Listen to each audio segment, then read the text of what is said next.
monitor this very, very closely. I mean, you can't do it every day, but you do it, let's say, once a quarter or thereabouts. If this ratio gets worse than 1 in 3, I think we are fishing in the wrong pond. We're wasting our resources. We can't. So this is one area, probably we're different, we've got it right. So you've got to think, I'm not saying that this is the only way to do it, but given where we were with limited resources, limited brains, limited expertise and whatever, this is probably the way to go. There are many things I didn't get right. And let me share some of my more pleasant or unpleasant mistakes. I thought we'd get a brand right. Brand is the most important thing in consulting.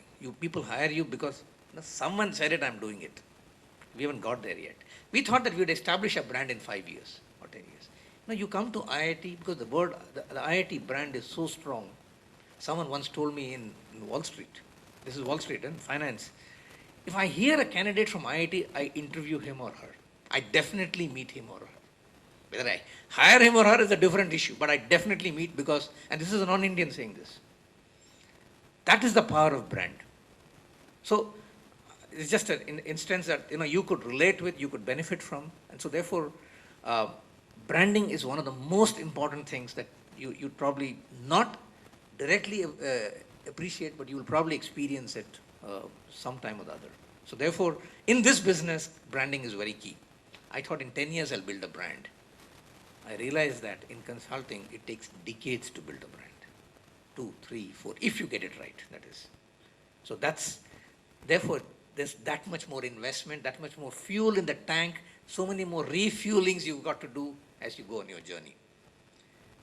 It needs people. It's a people's business. Again, when you hire consulting, they hire a good firm, but who's on your team? Don't send me this jerk. Send me the guy who's done this. Who did it in that place. They hire a team as well. I didn't have a team. It's very hard to get a team. And therefore, I would actually make a point which controverts exactly what I'm going to say sometime later. Consulting is a non-scalable business. When you look for business, look for scale. Consulting, in the manner that I put it, is a non-scalable business. It's something that I didn't realize when I started. You can't hire smart people. And when I say smart, I mean everybody is smart. But when you hear the kind of smartness that you need of a particular kind, you don't get enough of them.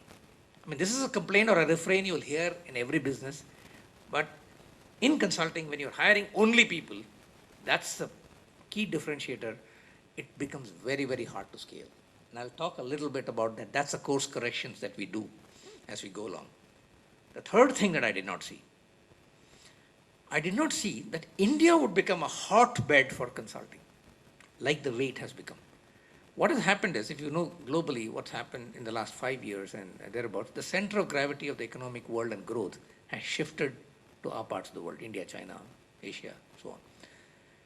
Western worlds have, now the US is coming out of it, but the Western world is still, Europe is still down. Japan is down for 20 years. They've gone to hibernation. So a lot of consulting talent has shifted to the Eastern world, and we are a natural English-speaking country. So whether there is business in India or not, everyone and his cousin is here. I didn't anticipate it. It's very, very hard to compete with brands which are 5 decades, 6 decades, 100 years of existence.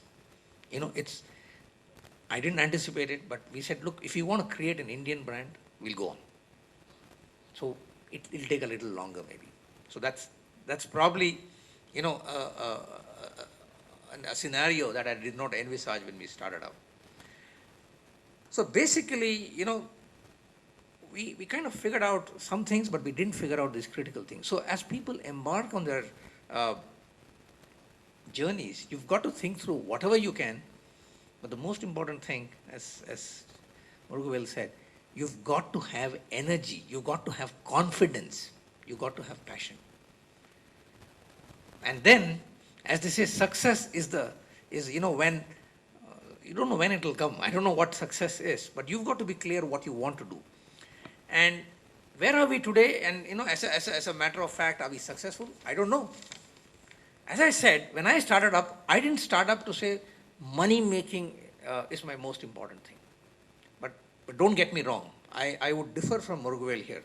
I would actually say, if you are doing an entrepreneurship for profit, I'm not talking of social entrepreneurship here. That's something I don't understand. But if you're talking of for-profit business, I think motive to make money should be strong, should be clear, so long as you do it the right way. I mean, no cutting corners, dodgy, tax evasion. I'm not talking of all those. But making money legitimately is perfectly in order. And I think that's your best bet. If that motivates you to succeed, I think, I think your compass is headed the right way. Because that is one is measurable. Business is a social transaction. I mean, we are not like government. I can't tax people and compulsively pay. You make a product, make a service, you can't compel people to buy. They buy it out of, it's a voluntary choice people exercise. And if you can make money in delivering that and meeting all your expenses and leave some for your shareholder and some for your growth, you have a successful business. And a metric to do that is profit. So making money, and I think making money, you need to understand what that is. But that, I would think, is a good definition. Passion is something that's fine. I'm willing to go with it. When I started, I didn't look at making money, for myself. For me, it was more like I got excited by the number of firms that I saw in the US, in London, that legitimately enabled business transactions to happen and economies to kickstart. And for me, that was the passionate kick. But I realized that if you didn't make money, you would be out. My company wouldn't give me a long rope for more than 2 months if I didn't make money. They said, what is this experiment you're doing? You're mucking up our name. Close shop. Second thing which I didn't realize then, but I realized as soon as we got capital, in consulting business, when you bid for jobs, many people put a condition. You should be profit making for the last 3 to 5 years. If you make a loss, you're out. So I make a profit. I look to it, make a profit. So I think if you've taken money from shareholders or from funders, they will tolerate a loss so long as you have a defined path to profitability. So make no mistakes here. Passion, all that is fine, but at the end of the day, let's talk money. So I said consulting is non-scalable. What are we doing? And this is where hopefully some wisdom has come in. We've realized that, to move to the next orbit, you've got to do something different. Today is one of the toughest times. Murugavel spoke of tough times. I can talk of very many tough times. This year is pretty tough for most industries, knowledge businesses included. There's no investment. There's negative growth in many industries and so on and so forth. There's stagnation. There's no policy decision. I mean, you hear all the negative news, right? There's opportunity within this, but it's hard times. So we must be the only idiots who are hiring right now in the consulting world, because we've decided that we need to deepen what we are doing. We've decided to scale in areas like analytics, which can scale. Consulting, as I said, human consulting is a bit like brain surgery. You can only have so many brain surgeons. Analytics is a business that is related, and we're trying to scale that up. We're trying to do what is called transactions, which is more remunerative, which may not be as numerous in terms of projects, but it's more remunerative. So there are some tricks in this which we are in the midst of doing, and I think we have bottomed out, in terms of where the economy still is going down, but we seem to have, hit probably the right directions. Attracting talent, the hardest piece for us to do. I still think we have a startup mentality. I told you it takes 2 decades to build a brand. I can challenge that nobody has heard of our brand. Right? We're pretty lousy at marketing. Most of our work is referral. I mean, that's the way it is. So we've got to go out and reach out to people. So therefore, there's a lot of things that we are doing to get people in and retain them and so on and so forth. A lot of innovative things that we're doing. So let me summarize my learnings. If I can make it inspirational rather than perspirational. I think you've got to be clear why you want to be an entrepreneur. Is it to make money?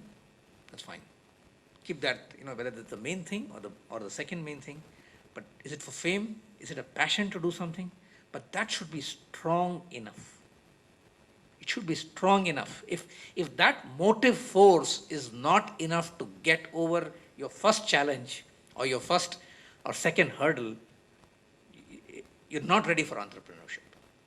Entrepreneurship is not because, I've got a good idea, I've got a good algorithm, sitting in the hostel room or in the mess, let's go crack it. No, you can't do a WhatsApp. It can't be quick fix. So you've got to have something that sustains your enthusiasm despite hurdles, because there are many, many hurdles around. Second, who's with you? You could be alone, but you're not alone here. Don't get into entrepreneurship for the wrong reasons. If you think you want to make money, so let's get into it, I think that's no reason. You can make money on a job. You're probably better off on a job. So you've got to think through, don't get into entrepreneurship for the wrong reasons. A passion for something good, sustainable, you ask that question to yourself. Second, who's going to be with you? Is it going to be another team member? Is it going to be a mentor? Is it going to be a financier? Do they have the same expectations? They should necessarily bring complementary skills. But, you want to do this honestly, you want to rough it out, you'll make losses, you'll do it this way and no other way. There has to be a good balance if you're working as a team. Many startup teams don't put in that thinking together to come on the same page. You may have differences, but you need to have a method to resolve these differences.